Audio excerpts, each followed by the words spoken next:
2, 7, 11 असेल तर लग्न होईल. त्याच्याबरोबर 6, 8 आणि 12 असेल तर लग्नामध्ये थोड्याशा कुरबुरी येतील.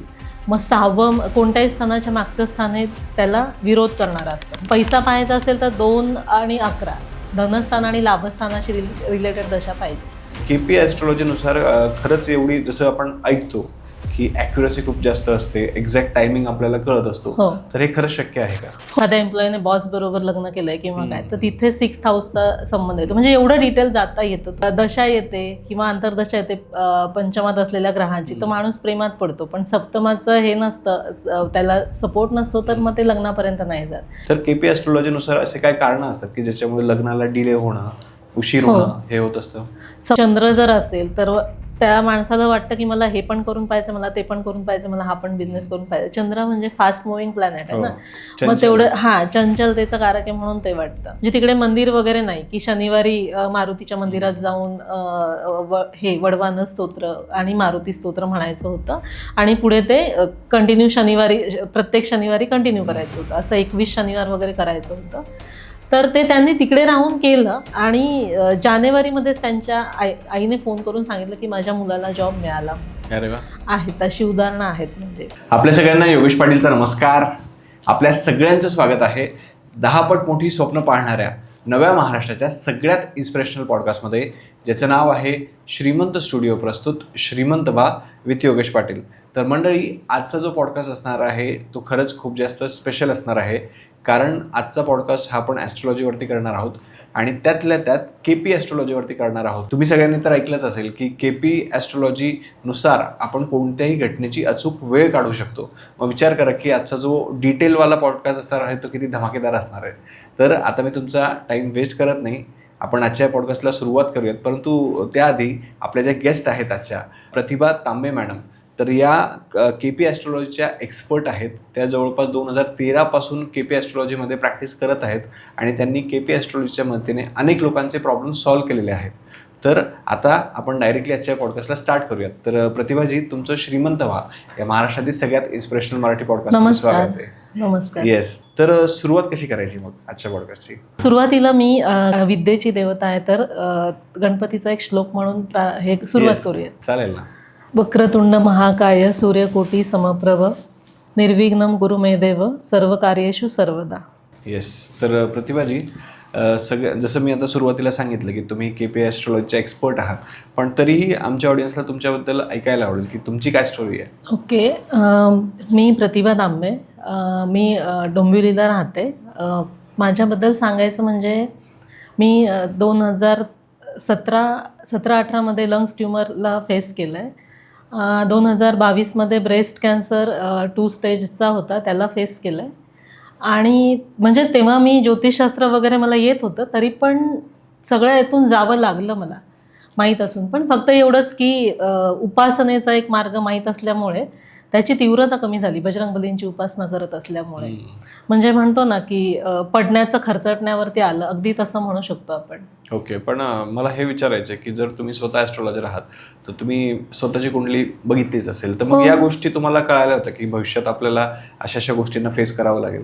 हो, माहीत होतं की राहूची दशा आहे, काहीतरी अनाकलनीय. म्हणजे शनी माझा 6th हाऊसमध्ये उच्चीचा आहे, तर निगेटिव्ह स्थानामध्ये जेव्हा प्लॅनेट उच्चीचा होतो तेव्हा म्हणजे ती निगेटिव्ह फळं पण तेवढ्या उच्चीची मिळतात. म्हणजे नसावं, तर माझा तो शनी उच्चीचा असल्यामुळे आणि राहूची महादशा असल्यामुळे मला हे सगळं काहीतरी फेस करावं लागणार हे अंदाज होता.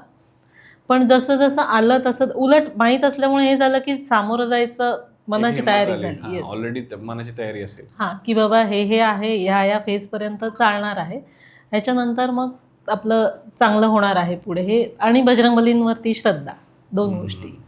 आता इथं एक गोष्ट तुम्ही सांगितली की समजा की तुम्हाला ऑलरेडी माहिती होतं, पण आता बरेच लोक ॲस्ट्रॉलॉजी स्वतःची बघत नाही, म्हणजे की स्वतःची कुंडली वगैरे ते चेक करत नाही, कारण त्यांना भीती असते की उगाच जर समोरच्याने जर काही निगेटिव्ह सांगितलं तर मग काय. तर अशा लोकांबद्दल तुम्ही काय सांगाल? ॲस्ट्रॉलॉजी कसं काम करतं की वेदर फॉरकास्ट आहे ना तसं. म्हणजे समजा आपण उद्याचं वेदर पाहिलं मोबाईलमध्ये, आपल्याला दिसलं की पाऊस येणार आहे, तर आपण समजा आपलं एखादं काम आहे उद्यासाठी, आपण पाहिलं सगळं, पण पाऊस येणार आहे म्हणून काम तर कॅन्सल नाही करू शकत ना. फार फार तर काय करू शकतो की पाऊस येणार आहे म्हणून छत्री घेऊन बाहेर पडू शकतो. आयदर ते काम जर खूप महत्वाचं नसेल तर आपण टाळू शकतो, अदरवाईज म्हणजे पावसाला तर टाळू नाही शकत, मला हे म्हणायचंय. तर भविष्य म्हणजे तसंच की तुम्ही जाणून घेतलं तर त्याला घाबरून न जाता त्याच्यावरती काही रेमेडीज आहेत की श्लोक आहेत, मंत्र आहेत, स्तोत्र आहेत, ती म्हणून तुमचं त्याची तीव्रता निश्चित कमी होऊ शकते. टाळू नाही शकत तुम्ही कुठलीच गोष्ट, कारण ते वरती परमेश्वराला पण नाही चुकलं तर आपण कोण म्हणजे ना टाळणार आहे. हल्ली लोकांचं फार असतं की ज्योतिषाकडे गेलं की मग मला गुणच आला पाहिजे किंवा काय, तर मी पहिले सांगेन की नाही, नाही, गुण येणार कसा तुम्हाला ना, जर तुमच्या पत्रिकेत असेल ती गोष्ट बरी होणार आहे तर होणार आहे. जर तुम्हाला फेस करायचंय तर तुम्हाला फेस करायचंय, फक्त त्याची तीव्रता आपण म्हणजे डोक्यावरचं खांद्यावरती आणू शकतो किंवा पडण्याचं खर्चडण्यावरती, एवढं करू शकतो. ओके. आता जसं तुम्ही बोलताना सांगितलं की तुम्ही 2 वेळा कॅन्सरला फेस केलेलं आहे. आता कॅन्सर हा शब्द ऐकूनच लोक घाबरून जातात आणि ज्यांच्या फॅमिलीजवरती या गोष्टी आलेल्या असतात त्यांना माहिती असतं की खूपच अवघड असतं. तर असं कॅन्सरसारखे अनेक संकट लोकांच्या आयुष्यात येत असतात, तर त्याच्यासाठी हिंमत कशी ठेवावी? सर्व म्हणजे मी माझ्या वडिलांनी मला शिकवलं. जेव्हा मला पहिल्यांदा समजलं की लंग्स ट्युमर झालं, तेव्हा मलाही बाकीच्यांसारखंच वाटलं किंवा जनरली माणसांची ती स्थिती होती की आता एवढा मोठा ट्युमर किंवा कॅन्सर, आता मी जाणार. पण नाही, डॉक्टर म्हटले की every tumour is not a cancer. तिथे मला त्यांनी म्हणजे बळ दिलं. हां. आणि आता बरेचसे उपाय पण आलेत, पेनलेस मेडिसिन किंवा ट्रीटमेंट आल्या, तर त्या घेतल्या. फक्त मी ना तेव्हा 1 महिनाभर मी पण रडले वगैरे, पण वडिलांनी छान सांगितलं म्हणजे की तुला सामोरं जायचंय, तू सामोरी जर जाणार आहे तर मग रडून का जातेस, हसून जा ना. तिथून पुढे माझा दृष्टिकोन बदलला. रादर प्रत्येक आईवडील मुलांना हे शिकवतात की कोणतीही संकट आली तर त्याच्यावरती पाय देऊन उभं राहून तुम्ही पुढे जा. तर थोडंसं हिमतीने सामोरं गेलं पाहिजे. खचून गेलं की काय होतं, पूर्ण माणूस निगेटिव्ह झोनमध्ये जाऊन सगळ्या गोष्टी निगेटिव्ह व्हायला लागतात. त्याच्यापेक्षा पॉझिटिव्ह थिंकिंग ठेवलं, श्लोक वगैरे म्हटले, मंत्र म्हटले काही, तर मनाला छान वाटतं म्हणजे. आणि शेवटी तो परमेश्वराची जेव्हा आपण भक्ती करतो तेव्हा तो ताकद देतोच ना आपल्याला. हो, ते तर आहेच. तर एक गोष्ट कळाली की समजा हिंमत ठेवायची आहे आणि असं हारून नाही जायचं की काय होईल आता, काय नाही. काही ना काही जर देव जर संकट देतो तर मार्ग सुद्धा त्याने दिलेलाच असतो, फक्त तो शोधायचा असतो आपल्याला हिमतीने. तर एवढी गोष्ट मला कळाली. तर मला असं वाटतं की आता आपण परत आपल्या मेन मुद्द्याकडे येऊयात की KP ॲस्ट्रॉलॉजीकडे. तर KP ॲस्ट्रॉलॉजीनुसार खरंच एवढी, जसं आपण ऐकतो की ॲक्युरसी खूप जास्त असते, एक्झॅक्ट टायमिंग आपल्याला कळत असतो, तर हे खरंच शक्य आहे का? हो, KPमध्ये शक्य आहे. कारण KPमध्ये प्रत्येक नक्षत्राचे 9 भाग केले जातात. जनरली नाही, आपल्या वेदिक ॲस्ट्रॉलॉजीमध्ये नक्षत्राचे 4 भाग केलेले आहेत. आणि लग्न कुंडली म्हणतो आपण, ज्याच्यावरून आपण भविष्य पाहतो. 12 स्थानं असतात किंवा फर्स्ट हाऊस, म्हणजे लग्न कुंडली 12 घरं असतात. तर म्हणजे एक लग्न क्षितिजावरती 2 तास असतं. तर मग असं नाही होत ना की 2 तासात जेवढी माणसं जन्माला आली तेवढ्या सगळ्यांचं भविष्य सेम आहे किंवा काय. तर ते कुठेतरी इन डिटेलमध्ये जाऊन त्याचे प्रोफेसर KS कृष्णमूर्तींनी ती म्हणजे हे केली आहे, शोधली आहे. आणि छान आहे म्हणजे त्याच्यामध्ये तुम्ही प्रत्येक भावाचा सबलॉर्ड शोधता. सबलॉर्ड कुठे बसलाय, तो कोणाच्या नक्षत्रात आहे हे शोधून मग ते आपल्याला त्याच्या काय म्हणतो आपण ह्याच्यापर्यंत जाता येतं, इन डेप्थ जाता येतं. येस. ओके. किंवा आपण इव्हेंट टायमिंग प्रेडिक्ट करू शकतो, त्याचं कारण ते. ओके. कुठलीही घटना कधी होईल हे आपण प्रेडिक्ट करू शकतो. पण जसं तुम्ही सांगितलं की जर 2 मुलांचा जन्म सेम टायमिंगला होतोय, तर मग कशा पद्धतीने KP ॲस्ट्रॉलॉजीच्या मदतीने आपण दोघांचं भविष्य वेगवेगळ्या पद्धतीने पाहू शकतो? KP ॲस्ट्रॉलॉजीमध्ये पुढचा एक स्टेप आहे सब लॉर्ड. जसे 9 नक्षत्रांचे 9 भाग पाडलेत ना, त्या 9 नक्षत्रांचे पुन्हा उपभाग पाडलेले आहेत, त्याला उप नक्षत्र म्हणतात. जेव्हा 2 ते 3 मिनिटाचा फरक येतो, इव्हन 45 सेकंड्स पासून मग तुम्ही ते नक्षत्र म्हणजे सब लॉर्ड तुमचे त्याच्यानुसार कुंडली बनते आणि त्याच्यानुसार आपण वेगळं जाऊ शकतो. म्हणजे वेगळं मीन्स दोघांची कुंडली आपल्याला हे करता येते. येस, डिफरन्शिएट करता येईल की याचं असं आहे आणि 2 मिनिटाच्या डिफरन्सने आपण मग दुसऱ्याची काढू शकतो. ओके. आता त्याच्यामध्ये लॉर्ड, सब लॉर्ड आणि अजून सब लॉर्ड या Yes, गोष्टी केपी ऍस्ट्रॉलॉजी मध्ये येतात. आता जे लोक समजा पहिल्यांदा हा पॉडकास्ट बघतायत तर त्यांना थोडंसं समजून सांगा ना की या गोष्टी काय असतात नेमक्या. ओके, आपल्याकडे 27 नक्षत्र आहेत. प्रत्येक ग्रहाचं त्या प्रत्येक नक्षत्रामधनं भ्रमण होतं. म्हणून मग मी म्हटलं की ते प्रत्येक नक्षत्राचे 9 भाग केलेत ना. मग केतू, शुक्र, रवी, चंद्र, मंगळ, राहू, गुरु, शनी, बुध असा नक्षत्रांचा क्रम आहे.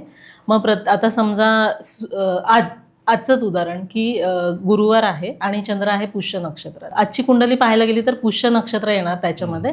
आणि केपी ॲस्ट्रॉलॉजी किंवा कस्पल लॉर्ड किंवा जे SL सब लॉर्ड काढायचे ना, तर ते टेक्निकली आपण काढायला अवघड आहे. पण आजकाल सॉफ्टवेअर आहेत तुम्हाला मोबाईलमध्ये, त्याच्यावरनं तुम्ही काढून मग तो सब लॉर्ड कोणाच्या नक्षत्रात आहे ते पाहून भविष्य करायला जास्त सोपं जातं.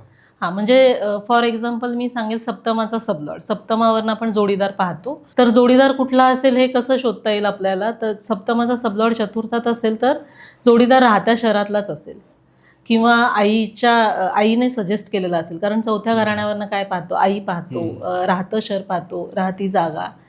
तो जर 6th हाऊसमध्ये असेल तर 6th हाऊस म्हणजे सप्तमाचा सबलॉर्ड 6व्या स्थानात असेल तर जोडीदार नोकरी करणारा असेल किंवा तुमच्या हाताखाली काम करणारा. म्हणजे आपण म्हणतो ना उदाहरण की एखाद्या एम्प्लॉईने बॉस बरोबर लग्न केलंय किंवा काय, तर तिथे 6th हाऊसचा संबंध येतो. म्हणजे एवढं डिटेल जाता येतं तुम्हाला.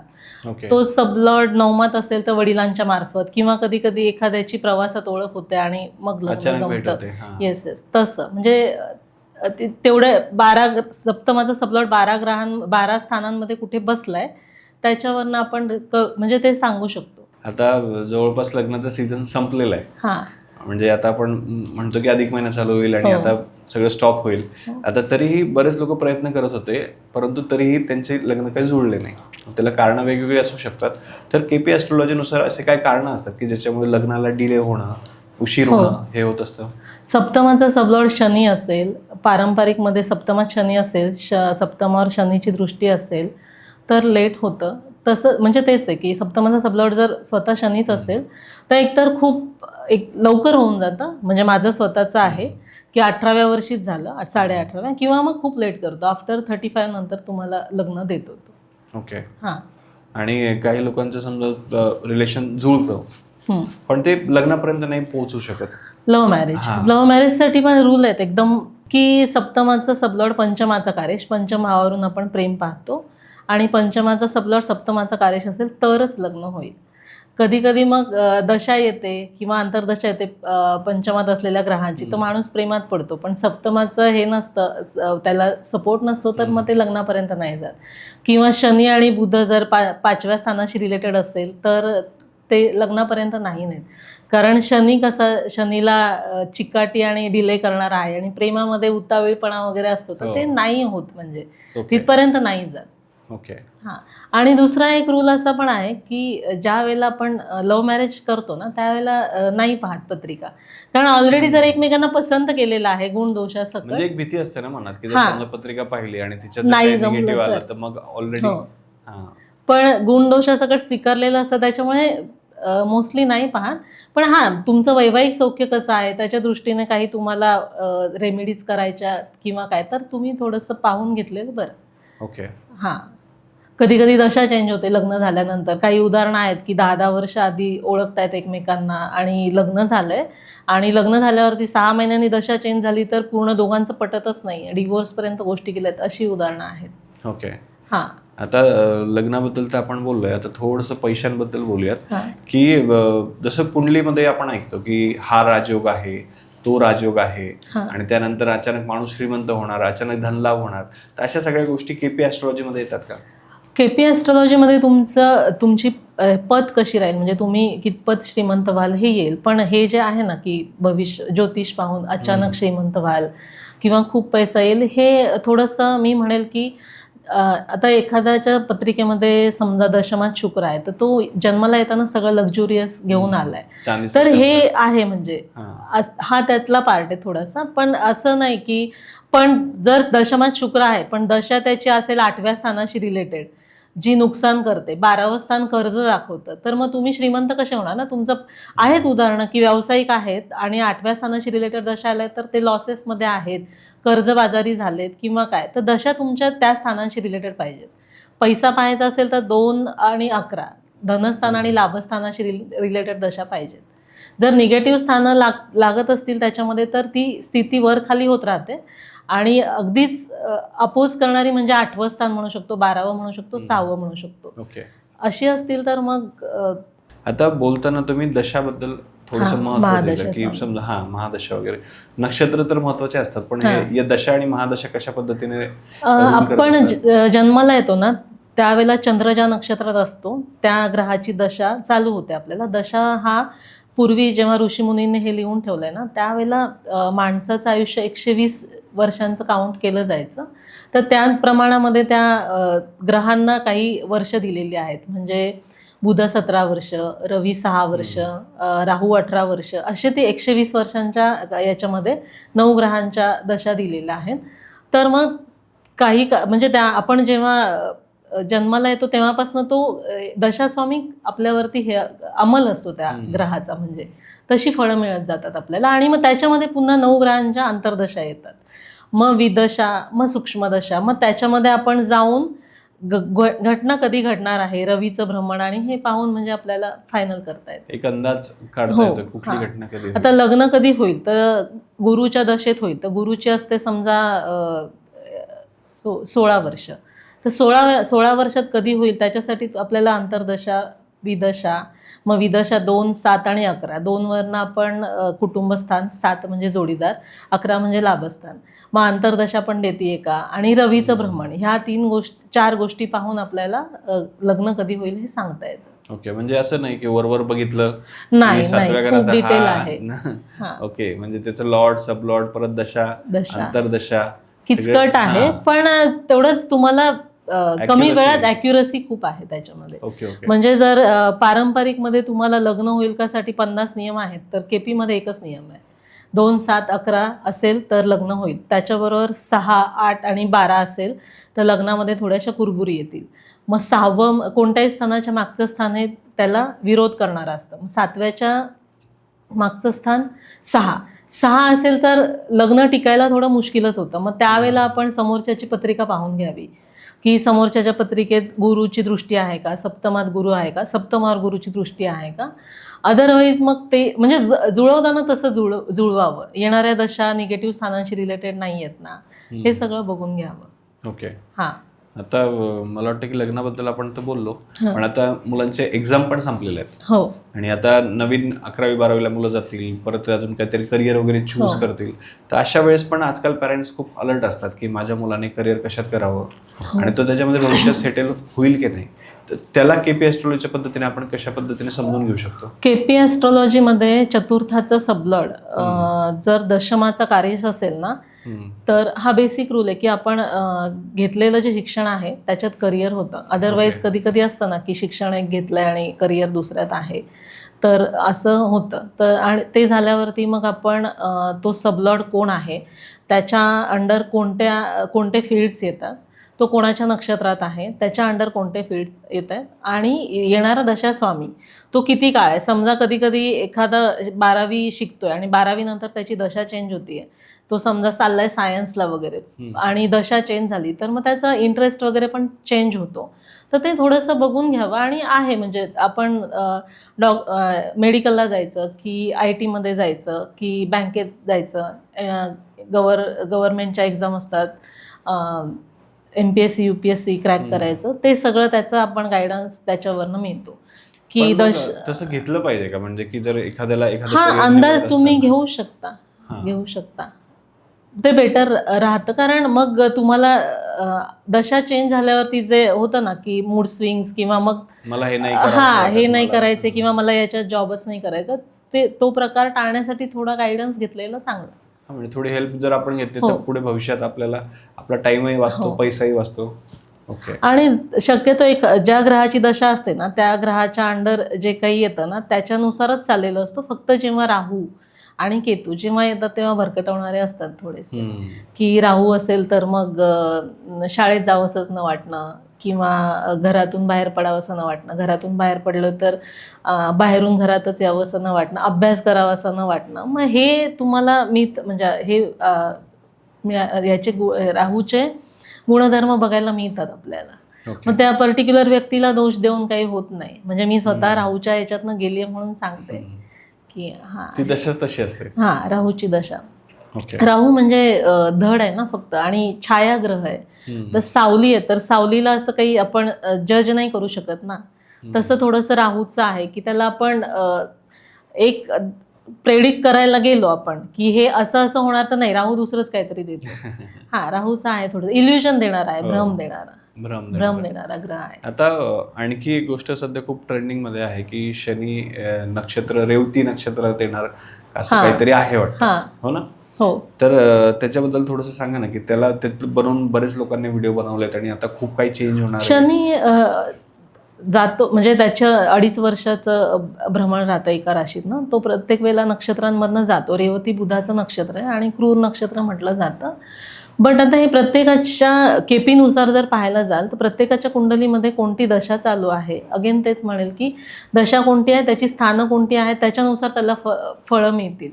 अशी सरसकट फळं नाही मिळणार की खूप वाईटच होणारे किंवा खूप चांगलंच होणारे असं आपण नाही म्हणू शकत. त्याच्यासाठी कुंडलीचं अनालिसिस करणं गरजेचं आहे. म्हणजे प्रत्येक व्यक्तीनुसार त्या गोष्टी चेंज होतात. समजा एखाद्याचा बुध चांगल्या स्थानात असेल, बुध आपल्याला मगाशी म्हटलं तसं 2 देत असेल, धनस्थान 11वं स्थान देत असेल, तर तो वाईट फळं नाही देणार ना. जेव्हा अंतर्दशा विदशा निगेटिव्ह स्थानांशी रिलेटेड येईल त्यावेळेला तसे परिणाम बघायला मिळतील. करिअरबद्दल तर तुम्ही सांगितलेलं आहे.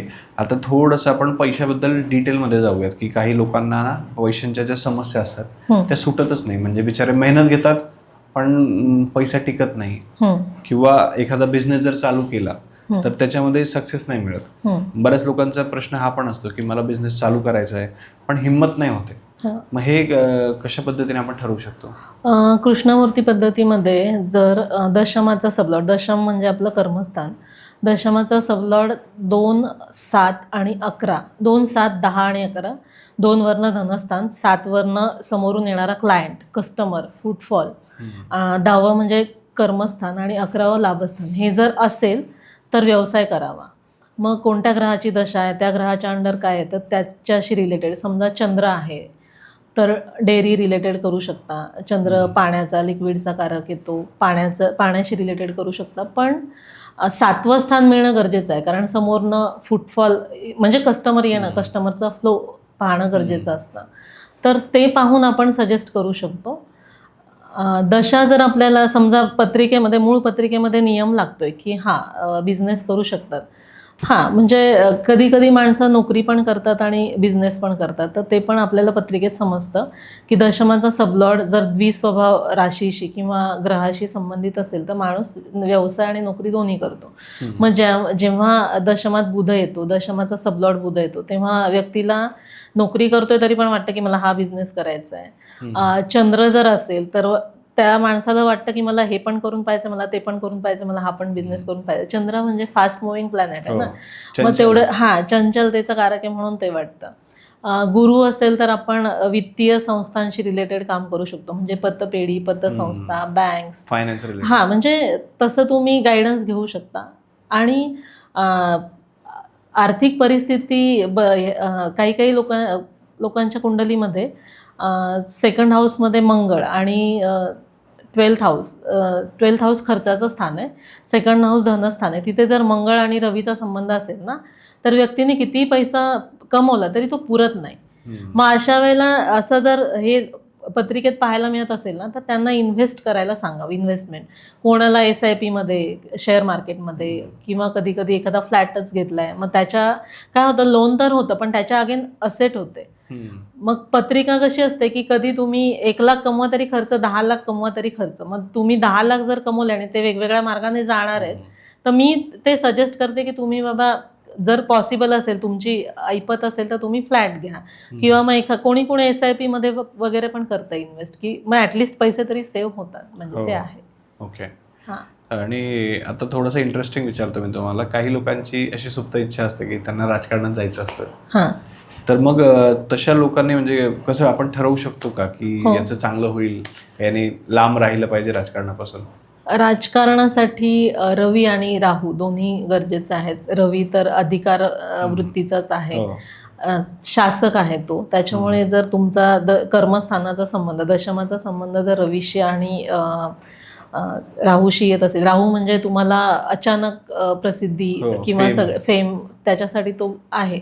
आणि पुन्हा फॉल्स कमिटमेंट असतातच राजकारणी म्हटल्यावरती, म्हणजे त्याला अपवादही चलाक म्हणू आहेत. शकतो येस, आपण. हां. अपवाद आहेत, पण ह्या गोष्टी गरजेच्या आहेत. आणि अगेन दशा तुम्हाला ते सपोर्ट करायला पाहिजे कुंडलीला, की तर पण त्या वेळेमध्ये ते माणूस करतो. किंवा दशमात रवी असेल तर व्यक्तीला आवड असते राजकारणाची.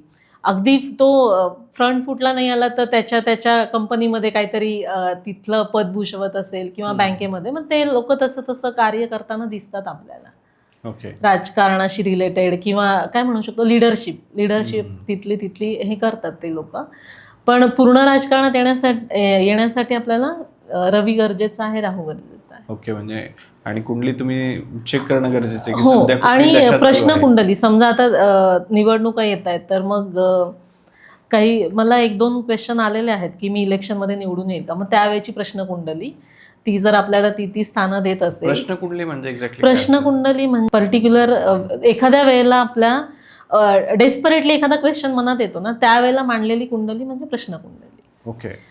ती प्रश्न कुंडली जेव्हा मांडतो त्यावेळेचा चंद्र ती जी समस्या आहे ती इंडिकेट करतो. समस्या म्हणा किंवा आपल्याकडे ज्यासाठी जातक आलाय ते स्थान इंडिकेट करतो, आणि तरच प्रश्न कुंडली पाहावी. अदरवाईज आपलं आन्सर चुकण्याचे चान्सेस असतात, म्हणजे ज्योतिषाचं.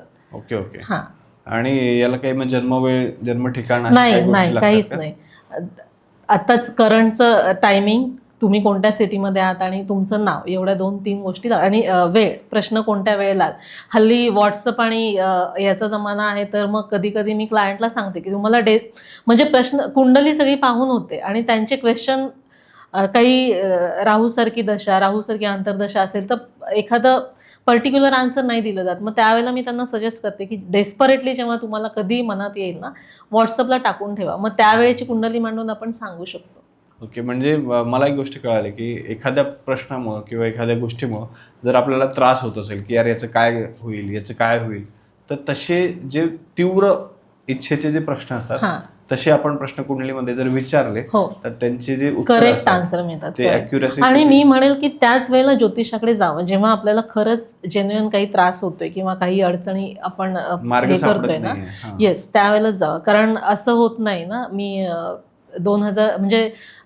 2026 समजा आलं त्यावेळेला आपण जानेवारी 2026 मध्ये ज्योतिषाकडे जाऊन असं म्हटलो, किंवा डॉक्टरकडे नाही जात ना आपण की 2026 मला आरोग्यानुसार कसं जाणार आहे ते सांगा, नाही प्रेडिक्ट करू शकत. म्हणजे ज्योतिषामध्ये तुम्ही प्रेडिक्ट करू शकता, घटनांची एक अंदाज घटनांचा देऊ शकता, पण जेव्हा असं खूप डेस्परेटली किंवा आपण एखादी समस्या सफर करतो, एखादी काही अडचणी आहेत, त्यावेळेला आपण जातो ना, तेव्हा करेक्ट आन्सर मिळतात, तेव्हाच जावं. म्हणजे जर खरंच त्रास होत असेल त्याच वेळेस त्याच्या गोष्टीचा इलाज केला पाहिजे. असं नाही की मला एखादी गोष्ट वाटते मग मी सहज विचारून पाहतो. आणि प्रश्नकुंडलीमध्ये केपी मध्ये तर रूल आहे की एका वेळेला एकच प्रश्न पाहावा शक्यतो. मग कधी कधी कोणाचा समजा लग्नाविषयी आहे तर कधी कधी कोणाचा आजार पण पाहायचा असतो, मग ते अपोजिट स्थानं होतात, त्याच्यामुळे मग उत्तर तेवढं परफेक्ट मिळत नाही. म्हणून एका वेळेला शक्यतो एक प्रश्न पाहावा. ओके. आता आपण थोडंसं आरोग्याकडे येऊयात की आरोग्याचं, जसं आरोग्य जर चांगलं असेल तरच आयुष्य चांगलं असतं. आणि तुम्ही स्वतःही अनुभवलंय, मी स्वतःही, आपलं जसं डिस्कशन झालं, मी तुम्हाला बऱ्याच गोष्टी सांगितल्या. तर आरोग्याबद्दल माणूस थोडासा हलगर्जीपणा करतो की यार जाऊ द्या, होऊन जाईल, आपण व्यवस्थित आहे, काय होणार आहे. तर अशा कुठल्या गोष्टी आहेत की त्यांच्यावरती प्रत्येकाने लक्ष दिलं पाहिजे कुंडलीनुसार? कुंडलीमध्ये 6व्या स्थानावरून आपण आजार पाहतो, रोग, आजार, शत्रू. तर ज्यांच्या दशा स्वामी 5 आणि 9चा कार्यस असेल तर झालेला आजार बरा होतो.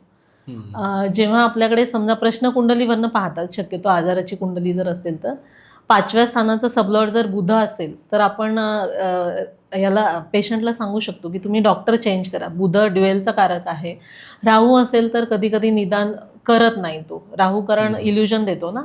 मग म्हणजे कधी कधी असं आपण ऐकतो पण उदाहरणं की सगळ्या टेस्ट केल्या, सगळं नॉर्मल आलंय पण दुखतंय किंवा काय, त्रास होतोय. तर आपण पत्रिकेचं गायडन्स घेऊन म्हणजे मार्गदर्शन करू शकतो किंवा आपण उपचार कोणते घ्यायचे ते पण सजेस्ट करू शकतो की पंचमाचा सबलॉर्ड बाबा बुध आहेत किंवा रवी आहे तर बुध असेल तर आयुर्वेदिक, मंगळ असेल तर आपण इलेक्ट्रिक शेक किंवा काय असं देऊन, शनी असेल तर मसाज वगैरे करणं किंवा शनी असेल तर दीर्घकालीन दुखणी पण देतो. म्हणजे जे ग्रहांचं कारकत्व खूप डीपली आपल्याला माहीत असेल ना तर आपण परफेक्ट याच्यापर्यंत जाऊ शकतो. ओके. निदानापर्यंत, निदान किंवा तो कधीपर्यंत बरा होईल, सर्जरी करावी लागेल का, हॉस्पिटलाइज व्हावं लागेल का. हॉस्पिटलाइज होण्यासाठी 12वं स्थान लागतं, 12व्या स्थानावरनं सर्जरीसाठी 8वं स्थान लागतं. 8वं आणि मंगळ रक्ताचा कारक. म्हणजे हे सगळा बारकाव्याने अभ्यास केला ना तर सांगू शकतो. हो, सांगू शकतो. ओके. म्हणजे आपण तेच ना की हॉस्पिटलमध्ये मेडिकलवरती एवढा खर्च करत असतो तर मला वाटतं की या गोष्टी पण थोड्याशा चेक करून घेतल्या पाहिजे. आजाराचं गायडन्स नक्की घ्यावा, कारण दुखण्या खुपण्याचा म्हणजे एक माणूस एक तर प्रिपेअर तरी होतो की थोडंफार काहीतरी होणार आहे. आणि दुसरी गोष्ट आपण ग्रहांच्या काही उपासना सांगतो की रवी असेल तर गायत्री मंत्र आहे, सूर्याला अर्घ्य देणं आहे. म्हणजे ह्या गोष्टीने आपल्याला फ्रेश पण वाटतं आणि थोडीशी तीव्रता कमी होते त्याची त्रासाची. पण मग उपासना आपण म्हणतो त्याने खरंच फरक पडतो का? उपासनेने नक्की फरक पडतो, कारण एक तर आपल्याला माइंडला एक कणखरपणा येतो उपासनेने, विश्वास असतो देवावरती, तेव्हाच उपासना करतो आपण. मग कुठेतरी परमेश्वरावर श्रद्धा असते. येस. तर आणि येतो उपासनेचा मी स्वतः अनुभव घेतला की मी एवढ्या सगळ्या दुखण्या खुपण्यातनं गेली आहे, म्हणजे 2 टाइम कॅन्सर सर्वायवर आहे. तर बजरंगबलींची मला पावलोपावली प्रचिती आली आहे. म्हणजे की हनुमान वडवानल स्तोत्र म्हणते मी, हनुमान चालिसा असेल त्याचा पावलोपावली प्रत्यय येतो. ओके. आणि ते तुम्ही स्वतः अनुभवलंय त्याच्यामुळे तुम्ही 100% खात्री देऊ. म्हणजे बाकीच्या काही रेमेडीज मला काही स्वतःला नाही पटत, पण हे काही मंत्र असतील, उपासना असेल तर ती मी स्वतः अनुभवली आहे. कारण माझं असं म्हणणं आहे, माझ्या स्वतःच्या पत्रिकेत कालसर्पदोष आहे, तर हल्ली सर्रास सगळ्या लोकांच्या निघतो आणि त्याची शांती कुठे, त्र्यंबकेश्वरला किंवा शंकराच्या ठिकाणी. म्हणजे ज्योतिर्लिंग आहे, एक तर उज्जैनला पण करतात आणि तिथे पण करतात त्र्यंबकेश्वरला. पण माझं असं म्हणजे निरीक्षण आहे की तिथे जाऊन शांती घातली तर इकडे पत्रिकेतला दोष जातोय का नाही. आपल्याला जे काय राहूचे परिणाम आहेत किंवा कालसर्पदोषाचे आहेत की मी जे डिझर्व करते ते मला नाही मिळालं, एज्युकेशन असेल किंवा काही गोष्टी, तर तिथे त्या उलट तुम्ही शंकराची उपासना करा. त्याचं जे फळ असेल ना तो दोष कमी त्याची तीव्रता कमी व्हायला निश्चित मदत होते. ते मात्र मी अनुभवलेलं आहे. आणि तिथे जाऊन तेवढे 20-25 हजार कोणाची कॅपॅसिटी असते नसते घालवायची, आणि कसं असतं की तिकडून शांती करून आलं की मग मला लगेच गुण आला पाहिजे असं तर नाही होत.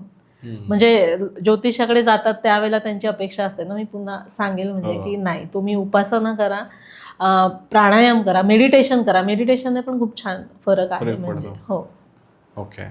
आता आजपर्यंत तुम्ही अनेक केसेस हँडल केलेल्या असतील, तर अशा काही महत्त्वाच्या केसेस आम्हाला ऐकायला आवडतील की त्यांचं खरंच आयुष्यात एखादी गोष्ट सॉल्व्ह झाली किंवा खूप चांगला परिणाम तुमच्या केपीएस्ट्रॉलॉजीमुळे. उपासनेच्या अनुषंगाने मी सांगेल की माझे एक क्लायंट आहे परदेशामध्ये, US मध्ये. आपण इथे असून काही लोक उदाहरणं मी अशी पण पाहिलीत की मी एखाद्या मुलांना सांगितलं की ही उपासना करा. म्हणजे 16 वर्षांच्या वरची मुलं आहेत, काही 18 वर्षांच्या आहेत, तर त्यांच्या आया असं विचारतात की मुलांऐवजी मी उपासना करू का. तर नाही होत ना. तुमच्या मुलाच्या पत्रिकेला दोष आहे तर त्याने उपासना केली तर त्याला फरक पडणार आहे. अगदी खूप लहान आहे, ज्याला उच्चार करता येत नाही, बोलता येत नाही, त्यांच्यासाठी ठीक आहे की आजारी पडलाय मग त्याच्या आईने किंवा ब्लड रिलेशनमध्ये कोणी उपासना केली तर. पण माझा तो क्लायंट आहे याच्यामध्ये US मध्ये, त्याला जवळजवळ फेब्रुवारी 25 पासून जॉब नव्हता. त्याने माझ्याकडे मार्चमध्ये पत्रिका दाखवली आणि जॉब दाखवत होता की फेब्रुवारी 26, म्हणजे 1 वर्ष, टू मच वेटिंग पिरियड झाला. तर म्हटलं आता जे आहे ते तर सांगावं तर लागणार की डेस्परेटली जॉब सर्च करताय किंवा शोधताय, पण तो जेव्हा मिळायचा तेव्हाच मिळणार आहे. पण त्याच्याबरोबर त्यांना मी काही उपासना, रामरक्षा, हनुमानाचं एक स्तोत्र शनिवारी बसून करायचा उपाय, तो त्यांना सांगितला. त्यांनी तो तिकडे US मध्ये त्यांना जेवढं जमेल, म्हणजे तिकडे मंदिर वगैरे नाही की शनिवारी मारुतीच्या मंदिरात जाऊन हे वडवान स्तोत्र आणि मारुती स्तोत्र म्हणायचं होतं आणि पुढे ते कंटिन्यू शनिवारी, प्रत्येक शनिवारी कंटिन्यू करायचं होतं. असं 21 शनिवार वगैरे करायचं होतं. तर ते त्यांनी तिकडे राहून केलं आणि जानेवारीमध्येच त्यांच्या आईने फोन करून सांगितलं की माझ्या मुलाला जॉब मिळाला. अरे वा. आहेत अशी उदाहरणं आहेत, म्हणजे ओके. की होतात उपासना केल्यानंतर म्हणा, किंवा गोष्टी ज्या तारखेला सांगितल्या आहेत ना त्या तारखेला. फक्त एक ऑब्झर्व केलंय की शनी ज्या वेळेला असतो ना, शनीची अंतर्दशा म्हणा, महादशा म्हणा, तर सांगितलेल्या तारखेपेक्षा 2-3 आठवडे लेट घटना घडते, ते आहे. अदरवाईज तुम्ही ते परफेक्ट. काही लोकांचे मला मेसेज आहेत की हो तुम्ही सांगितलेल्या याच्यामध्ये आम्हाला जॉब लागलाय, तुम्ही सांगितलेल्या याच्यामध्ये ही गोष्ट झाली आहे, अशी उदाहरणं आहेत. ओके. आणि असे काही किस्से की ते आजही आठवण आहेत म्हणून जरा वेगळे होते ते. म्हणजे नॉर्मली प्रत्येक जणचं त्याच समस्या असतात, त्याच गोष्टी असतात, पण काही इंटरेस्टिंग किस्से होते?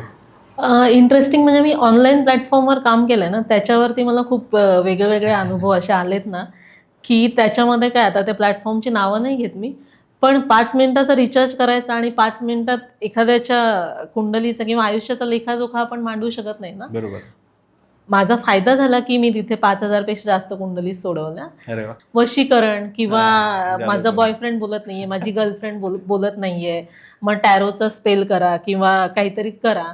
तर मला त्यांच्यासाठी एकच सांगायचे की असं जर झालं असतं ना की कोणी बोलतच नाहीये किंवा कोणी मला ही गोष्ट हवी आहे, ही व्यक्ती आवडली आहे, असं जर झालं असतं ज्योतिषाने किंवा एखाद्या त्या तांत्रिक कोणी पण केलं असतं, तर लोकांना सहज सोपं होतं ना की प्रत्येकाला कोणी ना कोणी व्यक्ती आवडतेच आहे, प्रत्येकाला पैसा हवाच आहे, मग त्या गोष्टी करून त्या गोष्टी मिळवल्या असत्या ना, की साध्य केल्या असत्या. पण तसं नाहीये. तुम्हाला त्याच्यासाठी मेहनत करावी लागते, हार्डवर्क करावं लागतं आणि तुम्ही त्या मार्गाने गेलात आणि केलं तर ते टिकतं पण चांगलं. आणि लोकांचे अनुभव म्हणजे की काही लोकांनी 10-10 हजार रुपये, 50-50 हजार रुपये घालवलेले आहेत ह्या गोष्टींसाठी की तुमचं काम होईल. तर काम होईल तर कसं होणार, तुमच्या याच्यातच नाही आहे तर नाही होणार ना ते काम. पण लोक आहेत, गैरफायदा घेणारे आहेत की समोरच्याच्या इमोशन्सचा गैरफायदा घेणारे आहेत लोक. ओके. पण ते मला ऑनलाईनला तसे खूप अनुभव आलेत की येऊन जाऊन, म्हणजे त्यांचं तेच क्वेश्चन की माझं बॉयफ्रेंडच बोलत नाहीये, गर्लफ्रेंड बोलत नाहीये, कधी बोलेल, बोलण्यासाठी काय करू, किंवा मला म्हणजे आम्ही पैसे वाटेल तेवढे पैसे देण्याची तयारी, पण तुम्ही ते बोलायला लावा, किंवा मला ती व्यक्ती आयुष्यात हवीच आहे, हे खूप आहे. किंवा काही लोकांचं आता मध्ये रिसेंटली फोन आलेला, लॉटरी किंवा म्हणजे चुकीच्या मार्गाने, राहू जेव्हा असतो ना तेव्हा चुकीच्या मार्गाने पैसे कमवायचे डोक्यात असतात, चुकीच्या कल्पना, भ्रामक कल्पना. मग मला ती व्यक्ती बोलत होती की मला 3 लाखाची लॉटरी, त्याच्यामध्ये एक घर मिळणार आहे, असं तसं. म्हणजे येतात वियर्ड की तुम्ही कोणत्या, आता 26व्या याच्यात आहोत आपण 2026 मध्ये, तरी लोक आहेच आहेत, शिवाय वेल एज्युकेटेड लोक की ते पण याच्या पाठी जात आहेत. आता आहे खरात सारखं प्रकरण आपण ऐकतो, तसे अजूनही आहेत लोक की जातात कोणाच्या मागे की ही लेडीज आहे, ते गुरु आहेत आमचे, हे काम करून देणार आहे. तर मी सांगेल की तसं नका करू. तुम्ही तुमच्या एकतर कर्मावरती विश्वास ठेवा, तुमच्या प्रयत्नांवरती विश्वास ठेवा आणि परमेश्वरावरती विश्वास ठेवा. ओके. पण मला हे विचारायचं आहे मॅम की आता आपण बघतो की बरेच लोक चुकीच्या गोष्टी करत असतात, तरीही त्यांच्यासोबत म्हणजे चांगलं होतं, आणि जे चांगलं करतात त्यांना बऱ्याच वेळेस त्रास होतो. हल्लीचा सगळ्यांचा प्रश्न आहे. त्याच्यासाठी एक छोटीशी गोष्ट सांगते मी, प्रारब्धची आहे. म्हणजे प्रारब्ध कसं काम करतं आणि थोडंसं कर्माचा भाग, कर्माची थिअरी. कर्म आपले 3 प्रकारचे असतात, एक संचित कर्म, एक प्रारब्ध आणि एक क्रियमाण. संचित कर्म म्हणजे नाही, साठवलेलं कर्म. म्हणजे आपले इथून मागच्या खूप सारे जन्म झालेत, 7 जन्मच नाही, मल्टिपल जन्म झालेले आहेत, त्याच्यामध्ये आपण खूप सारी कर्म केलेली आहेत.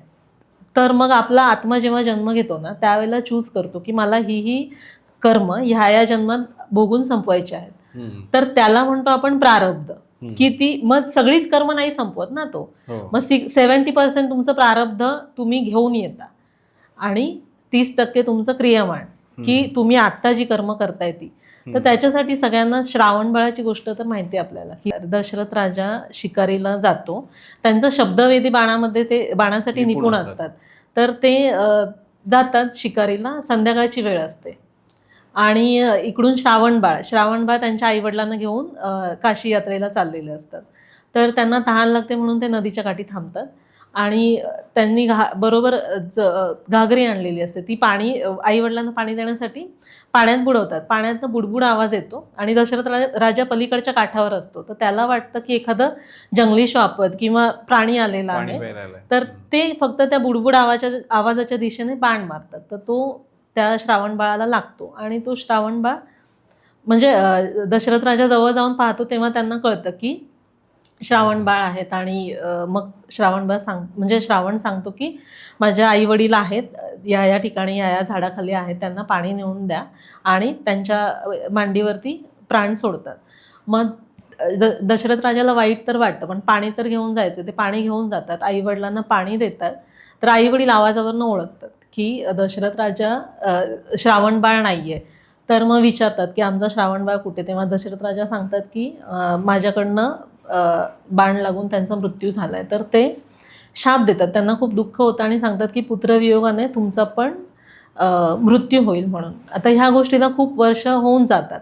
त्यातल्या त्यात एक चांगली गोष्ट दशरथ राजाला वाटते की त्यांना खूप लग्नानंतर खूप वर्ष संतती नसते.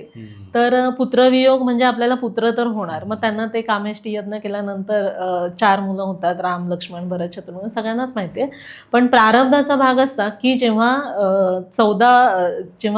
रामाचं शिक्षण पूर्ण झाल्यानंतर, श्रीरामांचं शिक्षण पूर्ण झाल्यानंतर कैकेयी जेव्हा 14 वर्षांच्या वनवासाला पाठवते, तोपर्यंत हे कर्म विसरलेले असतात की काय झालंय किंवा काय. पण ज्या वेळेला पाठवते त्यावेळेला त्यांना तो पुत्र शोक होतो आणि तेव्हा आठवतं की आपल्याला त्यांनी शाप दिलेला आहे आणि ते आत्ता पूर्ण होतंय. मग म्हणजे सांगण्याचं तात्पर्य हे की ज्यांच्या घरी श्री विष्णूंचा अवतार आलाय, जे कैवल्य सम्राट आहेत, म्हणजे चक्रवर्ती सम्राट आहेत, पण तिथे तुम्हाला कर्माचा हिशोब कोणालाच नाही चुकला. जो त्यांनी जे कर्म केलं होतं ते फिरून आलंच, की त्यांच्यामुळे एखाद्या आई वडिलांना जर पुत्रवियोग झालाय तर त्यांनाही तो हे करावा लागला, म्हणजे सफर करावा लागला. बरोबर. तर हे भल्याभल्यांना म्हणजे देवाला नाही चुकत, आपल्याला कुठून. लोकांची खरंच अपेक्षा असते की ज्योतिषाकडे गेल्यावरती किंवा एखाद्याचं असतं की मी उपासना केली किंवा मी एवढ्या कोटी जप केला तर माझं हे कमी व्हावं. तर मी अगेन सांगेल की नाही, तसं नाही होत. तुम्हाला जे भोगायचे ते भोगायचे. फक्त थोडी तीव्रता कमी होते. किंवा मग अजून एक होतं की मेडिटेशन किंवा आपण जेव्हा म्हणतो ना, मन कुठेतरी कणखर होतं, एकाग्र होतं आणि आपल्याला त्या गोष्टींकडे पाहायचा दृष्टिकोन बदलतो आणि आपण सामोरं जातो त्याला. हे आहे. ते पण महत्वाचं असतं, कारण आपणच हिंमत जर हरलो तर मार्ग नाही दिसत. एक निगेटिव्ह विचार आला की म्हणतो ना सगळं निगेटिव्ह होतं. तसं आहे की तुम्ही पॉझिटिव्ह थिंकिंग, चांगल्या ऑरामध्ये देवाच्या नामस्मरणात राहिलात तर तुम्हाला तेवढं चांगलं निश्चित अनुभवायला येतं. ओके. आता मध्ये बोलता बोलता तुम्ही टॅरो कार्ड बद्दल पण सांगितलं आणि तुम्ही त्याचे एक्सपर्ट आहात वाटतं. हो, टॅरो कार्ड पण थोडंसं शॉर्ट मध्ये ऐकायचंय. आणि येस, ओके. टॅरो कार्ड ही इजिप्शियन कला आहे. 15व्या शतकापासून चालू झाली. ती आपल्या इंडियामध्ये 18व्या शतकात जे राजदरबारातले ज्योतिषी होते. टॅरोमध्ये काय आहे ना, चित्र असतात कार्ड्सवरती. त्या कार्ड्सवरच्या चित्रांची रंगसंगती आणि जे काही चित्र आहे त्याचा आपल्या इंट्युशनने, अंतस्फूर्तीने आपण कनेक्ट करून समोरच्याला उत्तर द्यायचं. आता कुंडली पाहताना तुम्हाला कसं जन्मतारीख, जन्मवेळ, जन्म ठिकाण लागतं, तसं टॅरो कार्डला कुठलंही बंधन नाही आहे. तुम्ही कोणताही प्रश्न टॅरो कार्डने पाहू शकता. आणि ॲडव्हान्स, आता मी तर शिकले त्याच्यामध्ये पुढे, बेसिकमध्ये तुम्ही हो किंवा नाही, गोष्ट घडणार आहे की नाही घडणार आहे, पण तुम्ही ॲडव्हान्समध्ये गोष्ट कधी घडेल, एखाद्या गोष्टीचं रूट कॉज काय आहे. समजा एखाद्याची पत्रिका नाही आणि त्याच्या लाईफमध्ये एखादी समस्या आहे, तर ती का आली आहे, कशामुळे आली आहे, त्याच्यावरती काय गायडन्स घ्यायचा, हे आपण टॅरो कार्डने पाहू शकतो. थोडं इंटरेस्टिंग वाटतंय. आणि आजपर्यंत म्हणजे आपलाही टॅरोवरचा पॉडकास्ट नाही झालाय, कारण आपण एखाद्या चांगल्या गेस्टच्या शोधत होतो. आणि मला असं वाटतं की आता म्हणजे हा पॉडकास्ट तुमच्यासोबत केल्यानंतर मला असं वाटतं की तुम्ही योग्य व्यक्ती आहात की आपण ज्याच्यासोबत टॅरो कार्डचा पुढचा पॉडकास्ट करू शकतो. आणि खरं तर KP ॲस्ट्रोलॉजी बद्दल आपण बोलत होतो आणि मला असं वाटतं की बोलता बोलता आपण बऱ्याच गोष्टी आतापर्यंत डिस्कस केलेल्या आहेत. आणि तरी जर समजा काही लोकांचे प्रश्न असतील तर ते आपण कमेंट्समध्ये घेऊयात आणि त्याचे उत्तर आपण नेक्स्ट पॉडकास्टमध्ये देऊयात. ओके, तुमचे पण आभार, मला बोलण्यासाठी संधी दिली त्याच्याबद्दल खरंच आभार, खूप आभार. तर मंडळी, जर तुम्ही अजूनही हा पॉडकास्ट पाहत असाल तर ऑब्व्हियसली हा व्हिडिओ तुम्हाला आवडलेला आहे, म्हणून आत्ताच या व्हिडिओला लाईक करा. आणि जे काही तुमचे जवळचे व्यक्ती असतील की ज्यांना त्यांच्या आयुष्यामध्ये काही समस्या असतील त्या प्रत्येकासोबत हा व्हिडिओ नक्की शेअर करा. आजचा पॉडकास्ट जर तुम्ही पूर्ण पाहिला असेल तर तुम्हाला कळालं असेल की प्रतिभाजींचं जे नॉलेज आहे ते किती डेप्थमध्ये आहे आणि एक जेन्युइननेस तुम्हाला त्यांच्या बोलण्यातून नक्कीच कळालं असेल. म्हणून जर तुमच्याही आयुष्यात जर काही अडचणी असतील आणि तुम्हाला त्या प्रश्नांची उत्तरं जर KP ॲस्ट्रोलॉजीच्या मदतीने हवी असतील तर मी प्रतिभाजींचा जे काही कॉन्टॅक्ट डिटेल्स आहे त्या डिस्क्रिप्शनमध्ये आणि कमेंट बॉक्समध्ये टाकून देईल, म्हणजे डायरेक्टली तुम्ही त्यांना कॉन्टॅक्ट करू शकतात. आणि मी तर 100% खात्री देईल तुम्हाला की जर तुम्हाला खरंच एखादी अडचण असेल तर त्याचं सोल्युशन तुम्हाला प्रतिभाजींकडून नक्की मिळेल. म्हणून नक्की त्यांच्याशी कॉन्टॅक्ट करा. आणि आपण शेवटी त्यांच्याकडून टॅरो कार्डबद्दल ऐकलं होतं, तर मला असं वाटतं की टॅरो कार्डवरती आपला पुढचा पॉडकास्ट हा त्यांच्यासोबत व्हायला हवा. म्हणून या पॉडकास्टला जास्तीत जास्त शेअर करा, जास्तीत जास्त लाईक करा, म्हणजे त्यांनाही कळेल की आपली ऑडियन्स त्यांची वाट पाहते. तर थँक्यू सो मच. पुन्हा भेटूया पुढच्या एपिसोडमध्ये.